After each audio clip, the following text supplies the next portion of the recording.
계명, 하나님을 사랑하고 내 이웃을 내 몸과 같이 사랑한다는 그 최고의 계명이 우리에게 고백되어지고 누려지고 감사로 체험되어질 수 있도록 하나님의 사랑 그리고 인간 사랑의 귀한 축복을 알고 십자가와 부활의 능력으로 새로워지기를 소망하오니 주님, 우리가 붙잡은 이 말씀이 얼마나 귀하고 놀랍고 능력이 말씀인지를 깨닫고 누리며 알게 하여 주옵소서. 믿고 감사드립니다. 예수 그리스도 이름으로 간절히 기도 올리옵나이다. 아멘. 여러분 반갑습니다. 오늘 우리가 이 오후 시간에 정말로 붙잡아야 될 여러 가지 많은 것 중에 가장 중요한 핵심을 좀 붙잡을 수 있어야 됩니다. 그래서 계명 중에서 제일 큰 계명, 그래서 최고의 계명 혹은 대계명 이렇게 해서 그 율법 중에 가장 핵심이 되고 가장 계명은 무엇이냐라고 우리가 질문한다면 예수님께서 십계명에 대해서 분명히 말씀하십니다. 유일하신 하나님, 그 하나님을 사랑한 것과 그리고 여러 계명들을 다 지키는 것, 네 이웃을 내 몸처럼 사랑하는 것, 그것이 모든 선지자와 모든 율법의 강령, 가장 큰 목적이고 가장 큰 명령이 되는 것이죠. 그 속에서 우리가 말씀을 잘 붙잡아야 될 것입니다. 자, 제목을 한번 같이 읽어보겠습니다. 자, 집중해서 시작. 대계명, 내 하나님 여호와를 사랑하라. 십계명의 두 번째 말씀으로 이 십계명에 대한 해석들이 쭉 이렇게 두 번째 설교 가운데 나올 겁니다. 그 가운데 가장 큰 계명이 뭐냐라고 말씀하면서 1장 1절부터 쭉 혹은 4절부터 쭉 나오는 게 가장 유명한 또 말씀입니다. 이스라엘아 들으라. 셈아 이스라엘. 들으라 이스라엘이여. 이렇게 말씀하는 것들. 이 율법을 주시고 나서 우리에게 꼭 이 말씀을 들으라 하면서 이 신명기 6장의 말씀은 그냥 대강령입니다. 이 역사상 가장 많이, 가장 귀하게, 가장 강력하게 이스라엘 백성들에게 주어진 거고, 여러분 오늘 주보에 보면 앞에 그림들 있지 않습니까? 이 유대인들이 어떤 거냐면 이 말씀을 그대로 이제 실천하는 거죠. 저 이마에 보세요. 할아버지의 이 이마에 줄에다가 뭐 박스 같은 거 하나 있죠. 전부 다 보면 위에. 이 아이들도 마찬가지예요. 성인들한테는 이마에다가 이게 모자 썼는데 머리 줄에다가 여기 딱 박스 같은 거 하나 있죠. 이 안에 뭐냐면 아주 그 종이에다가 어떤 거는 이 신명기 6장을 적어서 적기도 했고, 아니면 어떤 사람은 모세오경 전체를 아주 얇은데 적어가지고 그 안에 꼬깃꼬깃 해가지고 딱 넣기도 하고, 이마에 네 손목에 또 그 다음에 그 문자위, 집에 딱 들어가면 우리 문패 되듯이 뭐 어느 교회하고 교패 만들듯이 그렇게 메주사라고 해서 딱 붙이기도 합니다.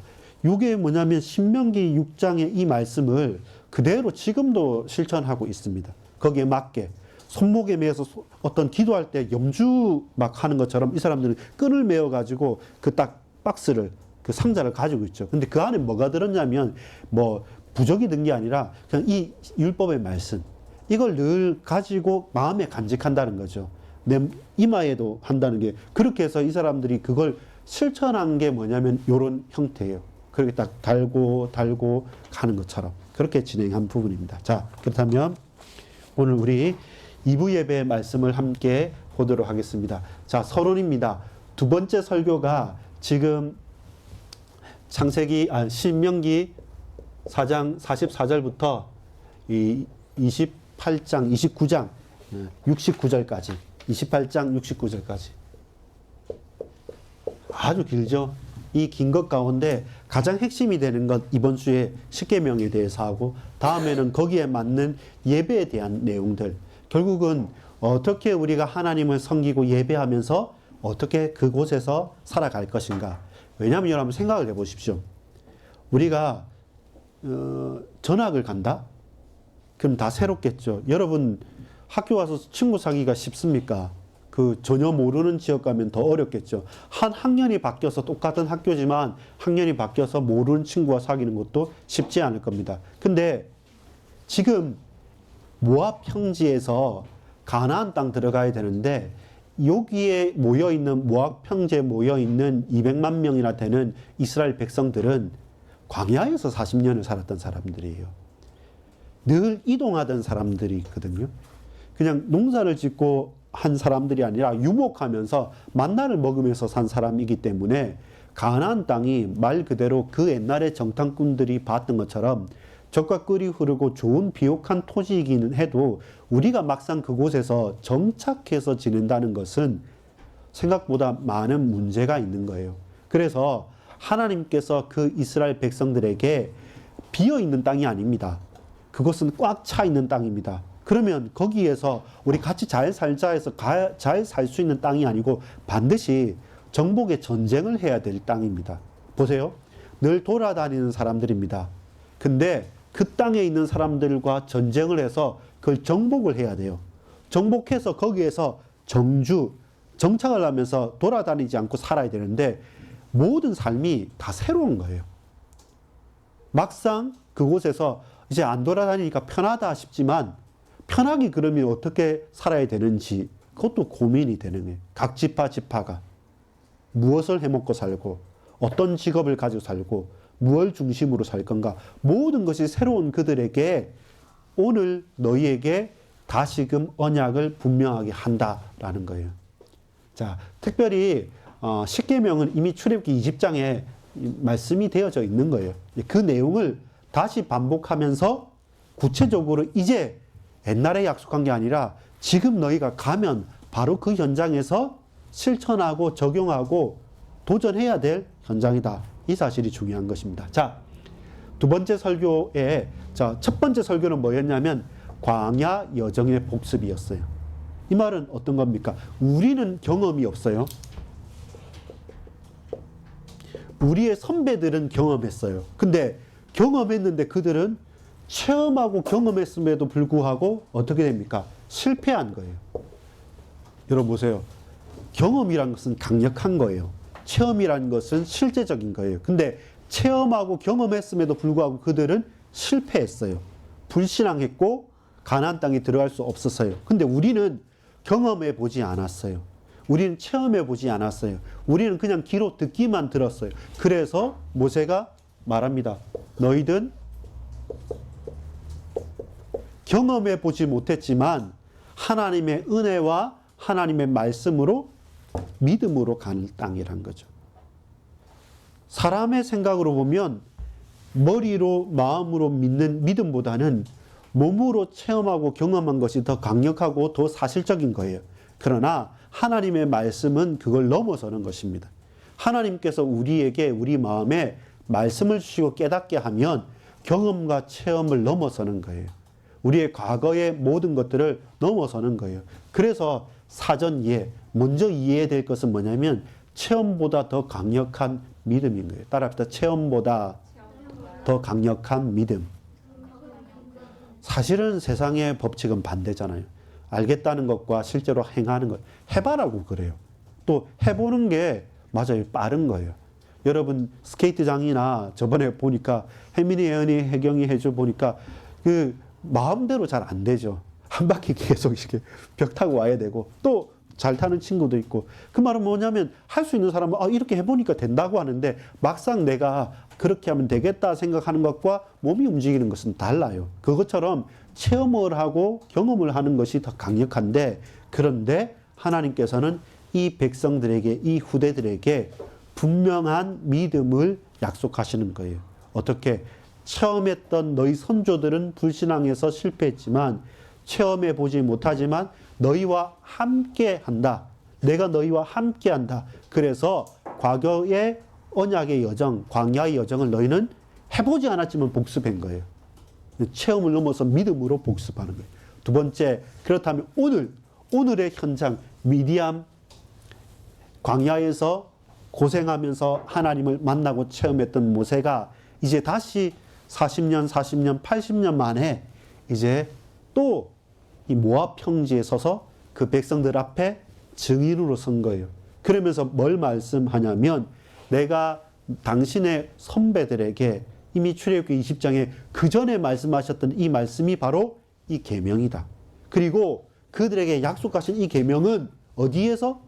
가나안 땅에서 지키고 살아야 될 그 약속의 계명을 줬는데 너희들이 불신앙해서 지켜보지도 못하고 계속 광야 생활만 했다. 이제 제대로 현장에 적용하고 현장의 기준으로 삼아야 된다. 그 현장에 적용하고 기준으로 삼 우리의 삶의 가장 중요한 율법의 말씀 대계명이 무엇이냐? 이 십계명이죠. 이걸 확인하라는 것입니다. 저와 여러분에게 삶의 기준이 되는 것을 확인하는 것이 중요합니다. 자, 우리의 기준이 뭡니까? 여러분이 볼 때 살아가고 대화하고 학교에 있을 때 기준이 어떤 것 같아요? 학교 빨리 가는 게 좋아요? 늦게 가는 게 좋아요? 중간쯤 가는 게 좋아요? 늦게 가는 게 좋습니까? 나름대로 기준이. 근데 반대로 어떤 친구들은 항상 일찍 가서 기다리는 친구가 있어요. 주로 집 앞에 있는 친구들이 일찍 오는 경우보다는 저 멀리서 1시간 정도 버스 타는 친구들은 항상 일찍 와요, 새벽에. 신기한 게 왜냐하면 혹시 그런 친구들은 버스 한번 잘못하거나 늦으면 아예 지각을 하기 때문에 차라리 먼저 가서 기다리겠다 해서 그 삶의 기준이 그렇게 된 거예요. 그런 사람은 그렇게 해요. 자, 또 한번 물어봅시다. 여러분, 맛있는 걸 먼저 먹어요? 맛없는 걸 먼저 먹어요? 아껴두는 게 좋아요? 아니면 있는 걸 빨리 먹는 게 좋아요? 그것도 성격이 달라요. 그것도 삶의 기준이에요. 또 마찬가지로 여러분 시험 문제 풀 때 동그라미를 많이 칩니까? 아니면 X표를 많이 칩니까? 하나 틀렸는데 2개 틀렸는데 하는 친구가 있고 계속 동그라미 치는 친구가 있는데 주로 전교 1등들은 이렇게 틀린 것만 하죠. 주로 이제 계속 동그라미 친구들은 틀린 것보다 맞는 게 많은 친구들은 동그라미 치는 걸 좋아하듯이 이 말은 뭐냐면 기준이라는 게 있어요. 좀 달라할 수 있어요. 근데 하나님의 백성의 기준을 뭘로 주셨냐면 십계명으로 주신 거예요. 이것은 영원한 하나님의 약속의 계명으로 우리에게 주신 거예요. 그 율법의 실제가 뭐냐는 것을 해석을 하는 겁니다. 자, 여러분 보세요. 오늘 두 번째 설교의 중요한 것은 뭐냐면 가나안을 준비하는 거예요. 실습하는 거예요. 체험 학습하는 거예요. 우리가 정직원은 아니고 아직 들어가지 못했잖아요. 아직 들어가지 못했지만 가나안에서는 우리가 지금처럼 돌아다니면서 사는 게 아니니까 가나안 땅 가면 우리는 십계명의 율법을 기준으로 서로가 함께 살아가야 되는 거예요. 그 율법을 가지고 또 가나안 땅에 가서 우리는 이전까지는 언약궤 쫓아서 천막 텐트를 치면서 살았잖아요. 이제는 가나안 땅 가서는 하나님께서 택하신 곳에 성막 성전을 짓고 거주하시고 그곳을 바라보고 살게 되는 거예요. 그 전까지 늘 계속 조금씩 움직이는 걸 따라갔다면 이제부터는 예루살렘 성전을 향해서 우리가 어느 곳에 흩어져 있든지 간에 그 성전을 향해서 기도하고 예배드리면 그 은혜가 우리에게 확인되고 확립되는 겁니다. 마치 다니엘처럼 포로로 끌려가도 이제 언약궤가 어디 있는가 찾을 필요 있는 게 아니라 예루살렘을 향하여 그 열린 문을 열고 하나님께 하루 3번씩 감사로 기도했던 것처럼 저와 여러분도 그 삶의 현장의 기준을 삼는 게 중요해요. 따라합시다. 가나안의 준비. 실습하는 겁니다. 그래서 모세가 이 긴 4장 44절부터 28장 69절까지 길게 설명하는 거예요. 그 긴 설명이 뭐였냐면 앞에 했던 출애굽기, 레위기, 민수기 있었던 그 율법과 그 제사와 있었던 것들을 총망라해가지고 이제 가나안에서는 반드시 이렇게 살아야 된다라고 하면서 율법을 다시금 한번 체험학습, 실습을 했던 겁니다. 자, 그런데 오늘 저와 여러분이 그럼 우리는 이스라엘 백성들은 가나안 땅 들어가서 여러 가지 우여곡절이 있지만 그들은 잘 살았습니다. 그리고 타락도 했고 다시 돌이키기도 했고 늘 그 역사를 반복하면서 살았는데 근데 오늘 저와 여러분에게 이 십계명은 무슨 의미가 있어요? 하나님의 율법은 어떤 가치가 있습니까? 우리에게 구약 성경은 이미 완성된 거니까 볼 필요가 없습니까? 왜 우리가 오늘 이 신명기 말씀을 봐야 됩니까? 라고 할 때 중요한 핵심은 뭐냐면 율법을 해석해야 합니다. 그걸 다시금 우리 현장에서 재적용하는 게 필요합니다. 왜 그렇습니까? 율법은요, 따라서 오전에도 말씀을 드렸지만 율법 자체로 구원을 받을 수 있다 없다? 없다. 예, 착각이 뭐라고 했습니까? 구약은 율법 시대니까 율법 지켜서 구원받고 신약은 은혜의 시대니까 율법은 필요 없고 하나님 은혜 받으면 된다. 그게 옳은 말이랬습니까? 틀린 말이랬습니까? 틀린 말입니다. 구약 시대에도 은혜로 구원받은 겁니다. 지금도 우리에게 은혜가 필요한 겁니다. 근데 왜 율법이 필요하냐면 그 은혜의 백성으로 부름받았는데 그 백성들이 하나님으로부터 멀어지고 우상숭배하고 자빠지기 때문에 우리가 그 은혜를 지속하고 우리가 흔들렸다고 우리가 죄를 짓다가도 다시금 은혜 쪽으로 돌아오기 위한 그 삶의 기준이 되고 그 법칙이 되기 때문에 우리의 버팀목이 되고 우리의 울타리가 되고 우리의 사다리가 되고 우리의 디딤돌이 되기 위해서 하나님께서 은혜의 표현으로 구체적으로 주신 것이 율법이었다는 거죠. 그럼 율법은 좋은 거예요. 왜? 율법을 깨달아야지 죄가 무엇인지를 아는 거예요. 아, 이거는 하나님께서 하지 말란 건데 내가 억지로 할 필요 없지. 아, 이건 꼭 하나님께서 예배를, 안식을 지키라고 네 부모를 공경하라 했기 때문에 이건 적극적으로 우리가 해야 되는 거야. 이렇게 하지 않으면 이것은 문제가 돼 라고 하면서 무엇입니까? 율법의 목적은 죄를 알고 죄 짓지 말라는 겁니다. 죄를 이기고 하나님께 나아가라는 겁니다. 그렇구나. 말씀이 이러니까 이 말씀을 따라서 하다 보니까 맞아요. 더 큰 은혜가 생기는 거예요. 이 말씀을 지키면서 나아가니까 정말 우리가 서로 갈등하는 것이 줄어들고 거기서 영구하게 계속 되게 되는 거예요. 그러면서 우리가 넘어졌을 때 우상숭배할 때마다 다시 율법책을 회복하고 그대로 돌이키고 회개하니까 다시 하나님께서 생명의 역사를 또 다른 선지자들과 또 다른 사람들을 보내셔서 다시 포로에서 노예에서 속국에서 그들을 회복시키는 거예요. 아, 그렇구나. 이것이 하나님께서 우리에게 준 최소한의 가이드라인이구나. 가이드. 그래서 아주 적극적이기보다는 소극적인 게 많아요. 하지 말라는 게 많다는 말이죠. 거기에 대한 이유를 말해줬죠. 하라는 것이 많다고 한다면 우리가 안 하고 있으면 그 자체가 죄가 되기 때문에 하지 말라는 게 많아요. 그래서 그건 최소한의 기준인 겁니다. 그래서 그거 이상으로 가야 되는데 근데 예수님께서 율법의 완성으로 오신 복음이 되신 예수님께서 말씀을 하셨어요. 너희들은 자 여기서 유대인들이 착각한 거예요. 우리는 율법을 받았다. 우리는 선민이다. 그러니까 서기관과 바리새인들과 여러 학자들과 제사장들이 그 자기도 다 지킬 수 없었던 율법의 규칙과 부칙을 더 더해가면서 사람들을 정죄하고 옥죄는 거예요. 그 율법주의라 그랬죠. 그때 예수님께서 너희들이 율법을 지킨다 하느냐? 우리 율법의 백성이고 율법 다 지켰습니다 라고 하는데 예수님께서 아니다. 너 율법 지키고 있지 않다. 오늘 누가 나오냐면 이 부자 청년의 예도 나와요. 살인하지 말라 해서 살인만 안 하고 간음하지 말라 해서 간음만 안 하냐? 아니다. 마음으로도 음욕을 푼 거는 간음한 거고 네 눈으로 그 여자를 쳐다봤다. 그 눈 빼버리라. 이러니까 갑자기 이게 헷갈리는 거예요. 그 행동 자체가 아니라 그 행동의 취지, 법이라는 게 그런 거예요. 여러분 법이라는 것을 우리가 뭐 재판 받아본 적은 별로 없고 그래도 법 조문을 지키는 것보다 더 중요한 게 뭐냐면 법률의 취지라는 게 있어요. 여러분 어떤 거냐면 이런 게 있어요. 법에 이거 해라, 이거 하지 말라, 이렇게 하면 문제다, 이렇게 해서 꼭 그것만 적용하는 게 아니라 실제로 재판에 가면 그걸 딱 들었는데 피치 못하게 어쩔 수 없이 그걸 했는데 문제는 뭐냐면 여기에 들어가면 안 됩니다. 이것은 바깥에 외부인 출입 금지입니다. 이렇게 써붙였는데 만약에 지진이 났다, 전쟁이 났다, 어떤 큰 위급 상황이 발견했다. 그럼 사람을 구원하고 사람을 보호하기 위해서는 출입 금지인데 들어가야 되는 거예요. 나중에 법적으로 하자면 출입 금지에 들어왔으니까 당신 죄다, 벌금이다. 그런 게 아니고 그걸 가지고 가면 이 상황은 응급 상황이 돼서 다른 사람을 보호하기 위해서 출입 금지지만 거기 가서 뭔가를 했다. 이렇게 하면 법 취지상 이것은 출입 금지는 일반적인 상황일 때의 거지 이런 위급 상황일 때는 사람을 구원하고 보호하기 위해서 한 것은 옳다라는 거예요. 그 말은 뭐냐면 법 조문 자체에 능력이 있는 것이 아니라 그 조문을 하는 법의 취지가, 동기가, 이유가 더 가치 있는 거예요. 하물며 세상의 법정도 그런데 하나님의 법은 더 그렇죠. 그때 율법의 완성이 뭐냐면 복음이었던 거예요. 복음. 예수님을 제대로 믿고 이 예수 그리스도를 제대로 소망하고 예수 그리스도를 제대로 고백하기 위해서 이스라엘 백성을 택해 주신 거지 율법 자체의 목적이 있는 게 아니에요. 그렇게 되니까 어떻게 됩니까?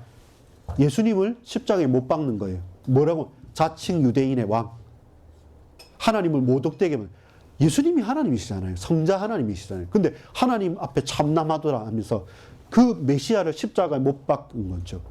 죄가 없다고 분명히 선포했음에도 불구하고 말하지 않습니까? 근데도 아닙니다. 바나바를 살리고 차라리 바나바 반역자를 살리고 예수는 십자가에 못 박아라. 그리고 그 핏값을 나와 우리 후대들에게 돌리라. 율법의 완성이 오셨는데 율법으로 죽이려고 한 겁니다. 그게 유대인들의 큰 실수고 실패인 겁니다. 대계명의 적용 무엇입니까? 여러분 따라합시다. 하나님 사랑과 이웃 사랑. 자, 이것을 저와 여러분이 복음의 적용으로 봐야 됩니다. 산상수훈이나 팔복에 보면 이 적용이 우리가 생각하는 것과 반대예요. 역설적이다, 패러독스다 이렇게 말하는데 그 좋은 말인 것 같아요. 읽어보면 괜찮은 말이 좋은 말이다. 산상수훈 팔복에 대해서는 불신자들도 아름다운 명문이라고 말하는데 그게 아름다운 명문이 아니라 우리 인간으로서는 도저히 지킬 수 없는 거예요. 어떻게 마음이 청결한 자 하나님 보고 뭐 의에 줄이고 목마른 자는 배부를 것이고 불가능한 일인데 그게 가능한 것은 마태복음 5장에서 7장까지가 산상설교, 산에서 한 설교인데 그 처음이 팔복이었고 그 마지막과 그 중간에 핵심이 되는 게 뭔지 압니까? 마태복음 6장에 뭐가 나옵니까? 주기도문이 나와요. 그래서 우리 육신으로 할 수 없기 때문에 이것을 지킬 수 있는 기도가 뭐냐면 하나님께 기도하는 겁니다. 어떻게? 하늘에 계신 아버지여, 당신의 뜻이 이 땅에 이루어진 것처럼 또 내가 나에게 죄 지은 자를 사하여 준 것처럼 내 죄도 사하여 주옵소서. 거기가 가능한 거예요. 우리가 일용할 양식이 없는데 그 일용할 양식은 내가 노력하는 것이 아니라 하나님께서 내게 주신다는 것. 대개 나라와 권세와 영광이 어떻게 아버지께 있다는 것. 이 세상에 있지 않다는 것. 그 기도 속에서 이 부분이 고백되어지고 이해되어지는 것이죠. 이게 저와 여러분이 딱 붙잡아야 될 겁니다. 율법에 대한 이해를 잘해야 됩니다. 나쁜 게 아닙니다. 근데 그게 구원의 길은 아니에요. 그것이 하나님께서 우리에게 주신 구체적인 은혜의 표현인 겁니다. 그 표현을 저와 여러분이 잘 아는 게 중요합니다. 본론입니다. 오늘 대계명 시작. 가장 큰 계명. 자, 가장 큰 계명은 내 하나님 여호와를 사랑하라. 이것이 가장 큰 계명이에요. 하나님 여호와 하나님을 사랑하는 자는 네 이웃을 만 사랑한 게 아니에요. 내 이웃을 누구처럼? 내 몸처럼 사랑할 수 있는 거예요. 그 이유 있는 고백이 필요합니다. 자, 그렇다면 십계명의 본질, 핵심이 뭐냐? 아까 말했던 거예요. 원래는 출애굽기 20장에서 이미 십계명이 주어졌어요. 주어졌는데 다시 왜 반복을 하냐면 중요하기 때문에, 꼭 필요하기 때문에 또 반복합니다. 하나 달랐어요. 안식일에 대해서 출애굽이 말할 때는 창조 때 하나님 안식했다 말해요. 근데 창조 때 안식했기 때문에 우리도 안식하는데 지금 신명기 5장에서는 이 안식에 대해서 말할 때 종되었던 곳에서, 애굽 땅 종되었던 곳에서 너희를 건져냈기 때문에, 이 말은 뭡니까? 하나님께서 우리에게 준 율법과 이 복음의 내용은 계속적으로 우리의 시대와 현장에 그 맞게 구체적으로 지금도 역사한다는 거예요. 그때만 한 게 아니라 지금도. 그러면 구약시대 때, 신명기 때, 그때만 모세와 그 백성들에게만 말씀하는 게 아니라 지금 우리에게도 이 신명기의 말씀은 살아서 역사하시는 하나님의 말씀이라는 거예요. 그렇다면 우리의 삶에서의 십계명은, 우리의 삶에서의 안식일은, 우리의 삶에서의 살인하지 말라, 도둑질하지 말라, 이 도덕법은 무엇이냐면 그 율법 조문 자체보다는 아까 뭐랬죠? 가치와 취지라 했죠. 왜 이 말씀을 하셨을까라는 질문을 잘하면 그 말씀이 지금 우리의 가정에, 지금 우리 학교에, 지금 우리의 직장에, 지금 우리 이 시대에, 이 대한민국 이 땅에 의미가 딱 있는 거예요. 의미가 딱 있는 거예요. 자, 따라서 버릴 것. 금지 규정이죠. 하지 말라. 근데 우리는 이 버리는 것, 금지 규정을 적극적으로 하게 되는 거죠. 그럼 보세요. 여러분, 살인하지 말라라고 했죠. 근데 언제 살인이 됩니까? 여러분, 아까 그 일부 때도, 주일 학교 때도 말씀드렸지만, 살인하지 말라는 화가 계속되면요, 살인이 되는 거예요. 거짓말이 계속되면 살인도 되는 거예요. 우리는, 살인만 안 하면 된다 하지만, 사실상 그 마음에, 그 심령에, 타락하지 말고, 그 음란하게 겁탈하지 말라, 성폭행하지 말라가 아니라 마음의 음욕을 품으면 그렇게 되는 거예요. 예수님께서는 보면 그 중심을, 그 취지를 정확하게 짚고 계신 거예요. 그래서 하지 마라, 금지, 버릴게.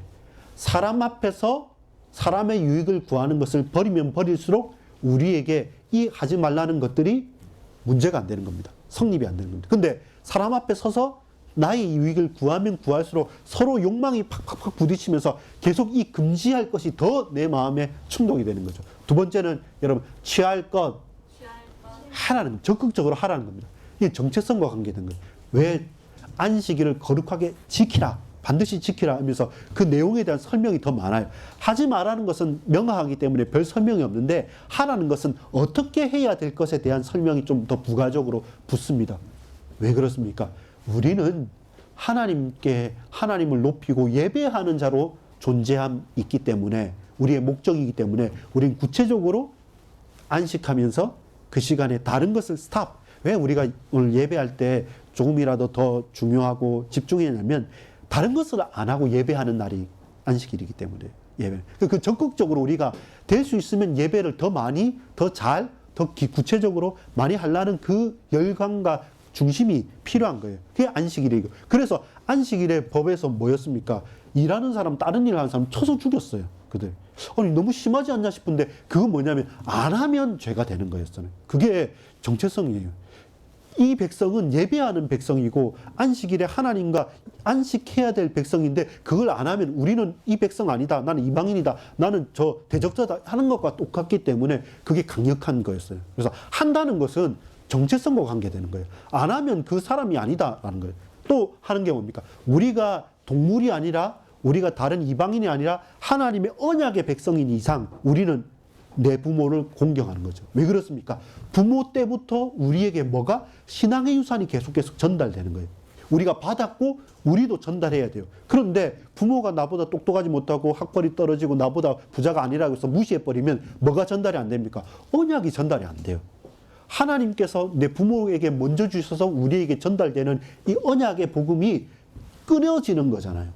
무시하거나 그리고 또 저어하거나 대적해버리면. 그래서 여러분, 하라는 건 정체성이에요. 예배자요 언약의 자손이란 거예요. 그렇기 때문에 이것은 반드시 취해야 될 거예요. 조금 여러분 이 부분에 대한 계명에 대한 이해가 필요한 거예요. 하지 말라는 것은 최소한이에요. 그래서 그 취지를 알아야 되고, 하라는 것은 우리의 정체성이기 때문에 그걸 안 하면 우리는 그것 자체가 죄되는 것이고 그 자체가 우리의 악이 되는 것이기 때문에 이 두 가지를 잘 생각해야 합니다. 그래서 버릴 것과 취할 것. 자, 그때 예수님께서 이 부분을 재해석해 주셨잖아요. 그래서 한마디도 이거 해야 되냐 저거 해야 되냐 아니요. 하나님 사랑하면 돼요. 우리가 예배가 하나님 사랑의 표현이잖아요. 우리가 인간을 사랑하는 겁니다. 사랑하는 사람은 죽이거나 거짓말하거나 그 소유를 뺏을 수 있습니까? 불가능하잖아요. 그래서 예수님은 믿음, 소망, 사랑, 이것은 영원히 있을 것인데 그 중에 제일은 사랑입니다. 사람과의 사랑이 아니라 하나님께서 우리에게 베풀어 주신 구원의 은혜의 사랑, 십자가의 사랑, 그 피 흘리기까지 하신 그 사랑. 육체의 사랑으로, 세상의 사랑으로, 사람의 사랑으로 바꿔버리면 그건 욕심, 중독이 되는 거예요. 자, 그래서 오늘 우리가 읽었던 신명기 6장의 내용에 가장 중요한 것은 이게 중요합니다. 이제는 대계명은 뭐냐? 이스라엘이 반드시 들어야 될 것. 그래서 아까 그 사진의 주보의 앞에 그림처럼 이스라엘아 들으라 하면서 이걸 계속 가르치려 했죠. 너희 자녀에게 나갈 때든 들어와 있을 때는 잘 때든 어쨌든 계속 가르치라 하니까 그 가르치는 표현으로 말한 게 그거였어요. 이마에도 붙이고 손목에도 메고 문설주에도 말해라. 그래서 진짜 대문에 문설주에 거기에 메두사 해가지고 딱 하고 그 다음에 우리가 키링처럼 생각하는 것처럼 여기 뭐 하나씩 이렇게 묶고 그러니까 테팔린이라고도 하고 키파라고 하는 겁니다. 이제 끈으로 해서 테팔린 키파에서 딱 박스에다가 여기 하고 기도할 때 통곡의문에 가서 막 기도할 때 이렇게 유대인들 보면 뭐 하나씩 다 달고 뭐 하나씩 딱 떠 있어요. 그 안에 율법을 깨알같이 쫙 적었거든요. 왜냐하면 여호와의 명령과 규례와 법도, 그러면서 그 뒤에 뭐라면 모든 명령과 규례와 법도를 다 지키라고 말하는 거죠. 이게 어렵죠. 그러면서 유대인들이 한 건 뭐냐면 이걸 지키기 위한, 이게 사람이란 게 비슷해요. 어떤 거냐면 예를 들어서 이런 거예요. 우리 아까도 했지만 우리가 만약에 예배하자. 그럼 우리 15분 전에 찬양하자. 아니면 우리 20분 전에 하자. 몇 분 전에. 그러면 지금은 14분에서 14분 55초는 아니고 15분 01초부터냐. 이렇게 되기 때문에 사람들은 뭐냐면 이 규례와 법도와 율법에 대해서 유대인들이 제일 잘한 게 뭐냐면 그 부칙을 한 거예요. 계속적으로 법만 만들어냈지 진정으로 중요한 하나님 사랑과 인간 사랑에 대한 그 가치가 계속 놓쳐버리게 되는 거예요. 그건 분명하지 않으니까. 그 어떻게 쉽게 구별할 수 없으니까. 그래서 하나님이 우리 중심을 아시니까 하나님께 나아가자라고 하면 되는데 그 율법학자들과 바리새인들과 서기관들은 자기가 그게 권력이 되는 거예요. 그래서 내 말 들으라. 자, 내가 이렇게 하라 했으니까 너 안 해. 우리는 일주일에 한 번 금식하라 했는데 일주일에 2번 금식한다. 일주일에 3번 금식한다. 골방에서 기도해라는데 나는 마을 어귀에 손 들고 기도한다. 계속 사람들에게 보이는 쪽으로 또 다른 말씀하지 않은 법칙까지 계속 법칙을 하는 거예요. 그러니까 그 법칙이 중요한 게 아니고 율법이 중요한 게 아니라 그 율법의 취지, 하나님 사랑해라 했구나. 최고로 예배드릴 게 뭘까? 최고로 인간을 사랑하는 게 뭘까? 정말로 사람 사랑한다면 전도해야지. 하나님 사랑한다면 우리 예배하고 찬양해야지. 이렇게 율법이 아닌 그 취지로서 더해 가는 게 중요한 건데 이거 방향의 문제가 되는 거예요. 자, 그래서 이거예요. 이 율법은 뭐냐면 따라합시다. 하나님의 최고 선물. 이게 하나님의 최고 선물이 안 되면 이 명령과 규례와 법들은 뭡니까?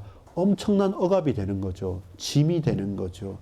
뭐 수십 개, 수백 개, 수천 개 되는 지켜야 될 법칙이 되는 거죠. 이거 숨 막히게 되는 거죠. 근데 그 중심과 방향이 뭐였습니까? 하나님을 사랑하고 네 이웃을 네 몸처럼 사랑하는 거다. 그거는 하나님 우리에게 주신 최고의 선물이네요. 왜 선물입니까?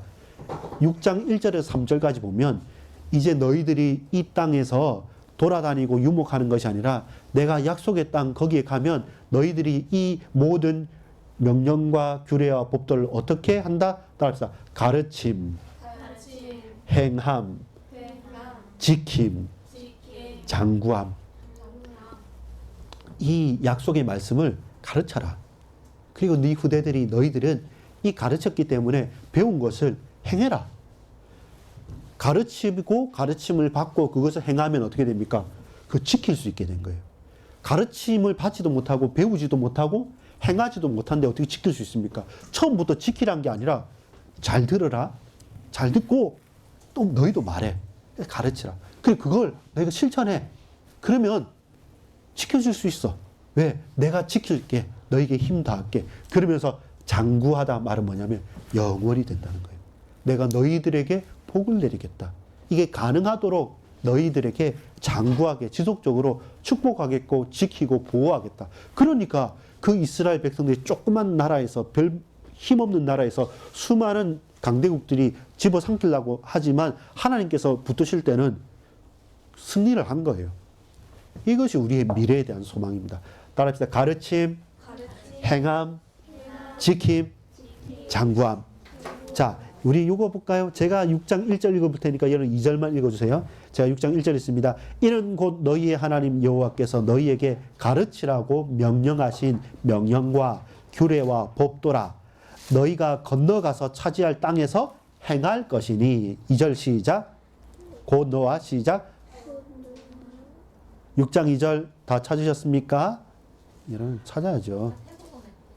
신명기 6장 1절 2절 제가 1절 읽을 테니까 여러분 2절 찾으세요. 이는 곧 너희의 하나님 여호와께서 너희에게 가르치라고 명하신 명령과 규례와 법도라. 너희가 건너가서 차지할 땅에서 행할 것이니. 2절 곧 너와 시작. 곧 너와 내 아들과 내 손자들이 평생에 내 하나님 여호와를 경외하며 내가 너희에게 명한 그 모든 규례와 명령을 지키게 하기 위한 것이며 또 내 날을 장구하게 하기 위한 것이다.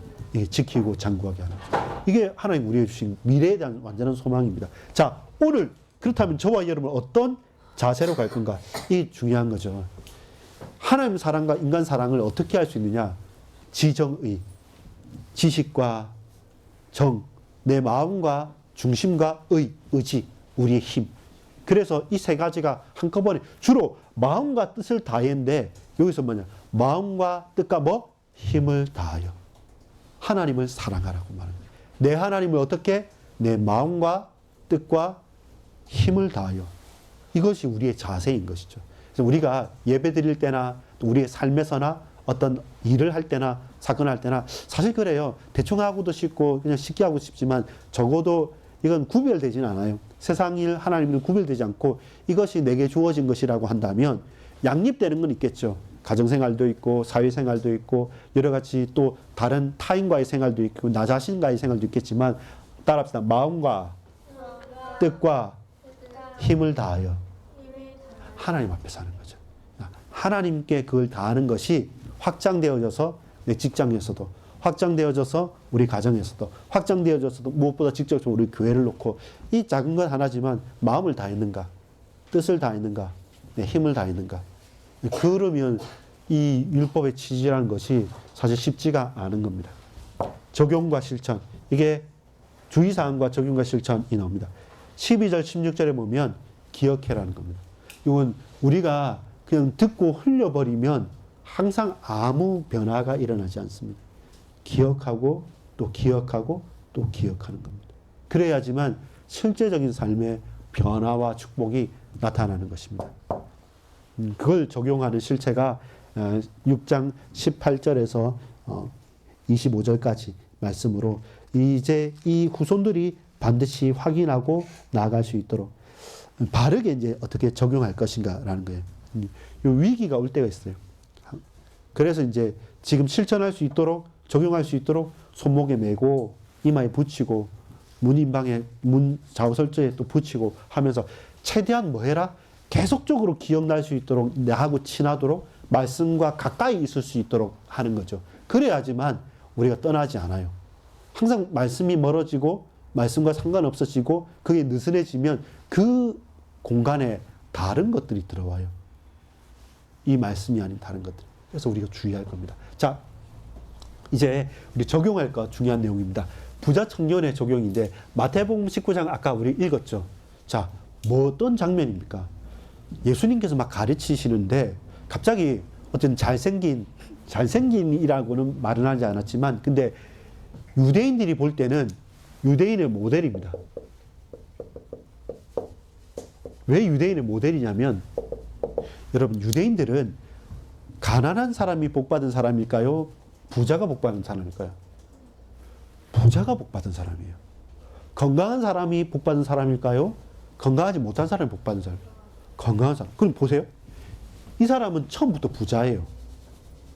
그리고 청년이고 관원이라고 해요. 그러면 쉽게 말해서 젊고 유능하고 똑똑하고 재벌이고 배경도 좋은 사람. 그러면 이 사람은 처음부터 하나님의 큰 복을 받은 사람이라고 구약의 율법으로 보면 정해진 거예요. 근데 이 사람이 와서 그것만 있는 게 아니라 영적으로도 예민하고 깨어있는 사람이에요. 다른 사람들은 오지도 않고 죄인들과 세리들만 오는데 이 부자 청년이 와서 물어보는 게 어떻게 하면 성공할 겁니까? 이런 말을 하지 않는 거고 무슨 선한 일을 하여야지 영생을 얻겠습니까? 이 구원의 길을 말하는 거예요. 영생의 길, 구원의 길을 내가 갈구하고 있습니다. 나의 관심은 이 세상의 성공에 있지 않고 구원의 길에 있습니다. 영생의 길에 있습니다. 선한 것에 있습니다. 라고 질문합니다. 이게 율법과 구원이라고 하는 중요한 질문을 한 거예요. 다른 사람과 달라요. 관심이. 그때 예수님께서 말씀합니다. 뭐라고 말씀합니까? 오늘 중요하게 말씀하실 때 마태복음 19장 19장 17절에 보면 예수께서 이르시되 어찌하여 선한 일을 내게 묻느냐 선한 이는 오직 한 분이시니라 내가 생명에 들어가려면 계명을 지켜야 하라. 이 계명이 뭐였습니까? 하나님 사랑, 인간 사랑. 그러면서 그럼 어떤 계명 지킵니까? 라고 말할 때 예수님께서 이 10계명을 또 말씀하시죠. 이 10계명을 딱 말씀하실 때 이 부자 청년이 뭐라 합니까? 제 그거 다 지키고 있습니다. 싹 다 지켰습니다. 저에게 부족한 게 뭐가 있습니까? 라고 묻는 겁니다. 되묻는 겁니다. 실제로 이 사람은 양심적으로 10계명을 지키면서도 부자로서 젊은 사람이 성공해서 잘 살고 있어요. 그러면 누구겠습니까? 진짜 유대인의 모델이죠. 아, 저 사람하고 결혼 1등 신랑가 아니겠죠. 가장 사람들이 좋아하는 인기인이겠죠. 근데 예수님께서 뭐라 말하냐면 내가 부족한 게 뭐 있습니까? 할 때 예수님께서 말씀하셨죠. 한 가지 부족한 게 있다. 네가 있는 재산 팔아서 나눠주고 너는 속히 나를 따르라. 왜냐면 이게 영생의 길이잖아요. 예수님이 유일한 구원의 길이 되시니까 나를 따라오너라. 나를 따라오라. 사실 그 12사도들 제자들 말고 나를 따라오라는 사람 별로 없었어요. 없었는데 예수님께 특별히 그에게는 그래 네 재산 빨리 팔아주고 그래 나를 따라오라. 나를 따라오라. 정말로 적극적으로 그 청년에게 콜링 소명을 주셨단 말입니다. 근데 어떻게 합니까? 그에게 한계가 우리 인간에게 한계가 있죠. 어떻게 합니까? 근심한 거죠. 자, 여러분 여기서 보세요. 이 자는 근심하고 심히 근심하고 왜 그러죠? 재산이 많으니까. 재산이 적으면 근심 안 했을 건데 근심하고 어떻게 예수님을 따라갔습니까? 어떻게 했습니까? 떠났어요. 보세요. 십계명 다 잘 지켰어요. 그리고 부자예요. 다른 사람에 베풀어요. 똑똑해요. 영적인 갈급함과 영적인 지식도 있고 예민한 것도 있습니다. 우리가 볼 때는 최고의 신앙의 모델입니다. 근데 그는 예수님을 따랐어요? 예수님 떠났어요? 떠났어요. 예수님은 구원의 길입니다. 예수님을 떠나면 멸망의 길입니다. 그는 구원을 받았을까요? 못 받았을까요? 적어도 이 순간까지는 그는 구원받지 못한 사람입니다. 근데 그는 십계명을 다 지킨 사람입니다. 근데 그들은 유대인의 율법과 유대인의 전통에 보면 최고의 모델이고 최고의 축복받은 사람입니다. 그런데 그는 예수님을 따랐어요? 떠났어요? 떠났어요. 그래서 여러분 아까 제가 두렵다는 말도 그거예요. 우리가 예배를 드린다. 우리가 복음의 길을 섰다라고 한 것은 어느 정도에 있는 것은 아니에요. 예수님을 끝까지 강력하게 나아가는 거예요. 우리가 실수를 할 수 있고 부족한 것과 상관없이 우리의 중심과 우리의 방향이 어디를 향해야 되냐면 그걸 감수하고 따르는 겁니다. 이 걱정, 근심거리들이 있어요. 있는데 거기에 딱 걸리면 안 돼요. 왜냐하면 이것이 부자 청년에게는 자신의 재물이지만 다른 사람한테는 내 자존심이거나 다른 사람한테는 내 자식이거나 다른 사람한테는 내 재능이거나 그런 인간의 한계의 근심거리들이 딱 있어요. 그걸 누구보다 내가 아는데 내가 모른 척 할 뻔해요. 그걸 누구보다 원수 마귀 사단은 알고 가장 결정적인 순간일 때 그 자존심을 통해서 그 내 핸디캡을 통해서 흔들어서 예수님을 따르지 못하고 예수님을 떠나도록 우리를 부추기는 거예요. 그래서 베드로가 묻죠. 뭐라고 말하냐면 여기서 어떻게 구원받습니까? 한 게 아니라 도저히 이해가 안 돼서 누가 구원을 얻을 수 있습니까? 이렇게 막 외친 거예요. 베드로가 뭐라고 말하냐면 이전에 부자는 구원 천국에 들어가기가 낙타가 바늘기 들어가는 것보다 어렵다 이렇게 예수님께서 비유를 하니까 25절에 이렇게 말합니다. 제자들이 듣고 몹시 놀라 이르되 그렇다면 누가 구원을 얻을 수 있으리까? 이해가 안 가는 거죠. 아니 이렇게 잘 살아왔고 이렇게 선하게 살고 이렇게 영적으로 예민하게 예수님께 찾아와서 묻는 정말로 흠이 없는 와, 저 사람 법 없이도 살 것 같다라고 하는 그 청년이 뭐 구원을 못 얻는다 한다면 그럼 우리가 얻을 수 있습니까? 어떻게 구원은 받습니까? 라고 말할 때 26절에 예수께서 그들을 보시며 이르시되 사람으로서는 할 수 없으니 하나님으로서는 할 수 있느니라. 그래서 베드로가 우리 모든 것 버리고 주님 따랐습니다. 할 때 예수님께서 그들에게 말씀하시니 하나님은 다 할 수 있다라는 겁니다. 그렇다면 저와 여러분 여기에서 나의 신앙 고백이 필요한 거죠. 어디에서? 그리스도 안에서 나의 신앙 고백이 필요한 거예요. 여러분 잘 보세요. 부자 청년은요. 율법 다 지켰는데 구원과는 상관이 없었어요. 우리와 비교할 수도 없을 만큼 다 했음에도 불구하고 그는 예수님을 떠났어요. 우리가 예수 그리스도를 따른다는 말은 어떤 의미가 있습니까? 그래서 저와 여러분 깨어서 강구하고 법 조문이 아니라 법 조문의 취지, 동기를, 그 가치를 아는 것이 무엇보다도 필요합니다. 결론 맺겠습니다. 자, 결론 큰 목소리로 시작. 복음의 영광. 어떻게 복음이 우리에게 영광스럽게 참 빛으로 참 생명으로 나타나겠습니까? 우리에게 가장 큰 고난으로 보이지만 이 고난인 십자가가 부활과 만났을 때는 하나님의 소망이 되고 영광이 됩니다. 이건 죽음이잖아요. 죽음으로 끝난 것이 아니라 예수님은 죽음을 죽이셨어요. 그래서 부활하셨어요. 그래서 고난으로 끝나는 것이 아니라 고난이 소망이 되어지고 영광으로 나타났었어요. 하나님의 사랑과 이웃사랑 이것은 율법의 완성이잖아요. 결국 왜 율법이 완성됐다고 말할 수 있습니까? 예수님께서 십자가와 부활로서 이 율법을 완전히 충족시킨 거예요. 사람으로서는 할 수 없는데 하나님으로서는 다 하실 수 있다. 누구를 통해서? 완전한 인간이고 완전한 하나님으로 오신 구원자, 저희 백성을 자기들의 죄에서 구원할 자이신 이 예수, 오직 예수께서 하나님 사랑과 이웃 사랑의 증거, 화목 제물, 구속자가 되셨다는 겁니다. 여러분, 하나님의 영광의 길이 어떤 길일까? 오늘 이 마지막 구절을 읽고 우리가 마무리를 짓도록 하겠습니다. 빌립보서 2장, 신약성경 빌립보서 2장 5절부터 11절까지를 보겠습니다. 그러면 뭐가 하나님께 영광을 돌리는 거냐? 어떻게 하나님께 영광 돌리냐? 열심히 살면 되냐? 여기 구약에 보면 마음과 뜻과 힘을 다한다는 의미가 그럼 뭡니까? 어느 정도 마음을 다하고 어느 정도 힘을 다하고 어느 정도 뜻을 다하는 것이 과연 하나님의 영광의 길입니까? 라고 할 때 빌립보서 2장 5절부터 11절까지 우리 한 절씩 교독해 보도록 하겠습니다.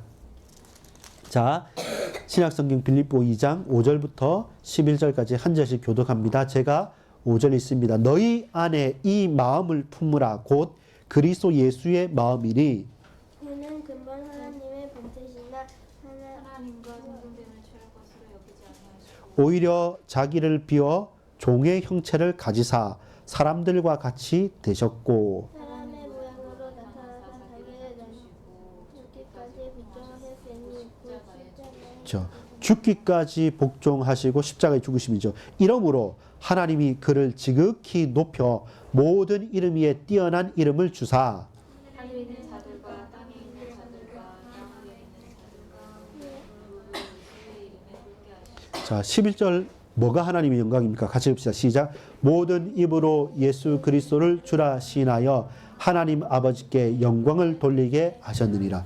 하나님 아버지께 영광을 돌리게 하신 일이 뭡니까? 예수 그리스도를 주라 시인하여. 예수 그리스도를 왜 주라 시인하였습니까? 하나님과 동등된데 하나님과 동등됨을 취할 것으로 여기지 않으시고 우리 인간의 육체로 낮아지셔서 죽기까지 뭐 하셨다? 순종하셨다. 죽기까지 하나님의 말씀을 순종하고 하나님의 말씀을 따라갔고 하나님의 말씀을 죽기까지 마음과 뜻과 힘을 다하여 그분은 아무 죄가 없으신데 그분은 아무 율법에 흠이 없으신데도 불구하고 죽기까지 순종함으로 하나님께 영광을 돌리셨다는 겁니다. 그럼 우리가 갈 것도 마찬가지. 우리는 잘 몰라요, 사실은. 우리는 이해가 안 될 때도 있어요. 그러나 우리가 하나 확실한 것은 알겠습니다. 하나님 말씀이 그렇다고 한다면 저 그 말씀 끝까지 붙잡겠습니다. 지금은 잘 이해가 안 되지만 살아계신 하나님 내게 이 말씀하셨기 때문에 깨닫게 하시고 알게 하시고 만난 가운데 역사하셔서 내가 끝까지 이 말씀 따라갈 수 있도록 순종할 수 있도록 내게 은혜 베풀어 주옵소서, 힘 주시옵소서, 마음과 생각을 지켜 주옵소서. 이것이 뭡니까? 십계명과 율법의 그리고 실천, 영원한 증인이 되는 길입니다. 여러분, 오늘 우리가 이런저런 많은 일들이 있을 겁니다. 또 갈등들이 있을 겁니다. 그러나 거기에 매이지는 마십시오. 우리는 율법의 율법, 어떤 규칙의 규칙이 아니라 그 중심이 뭐냐, 그리고 그 취지가 뭐냐, 그 동기가 뭐냐, 거기에서 중요한 걸 찾아야 돼요. 그러니까 그 동기가 정확하다고 한다면 드러나는 것이 제대로 드러나집니다. 근데 그 형식 드러나는 것은 마음대로 하면서 동기는 바르다. 그것도 어불성설이죠. 그래서 우리의 중심이 어디를 향하느냐를 알고 그 최고의 계명인 하나님의 사랑과 이웃 사랑에 대한 이유 있는 고백이 있기를 소망합니다. 기도하겠습니다. 아버지 하나님, 오늘 이 낮에 우리를 불러주시고 붙들어 주심을 감사합니다.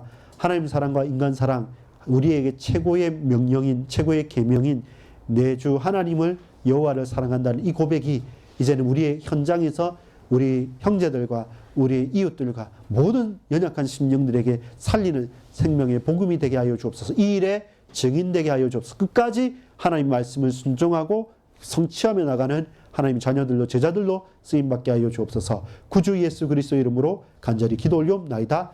아멘.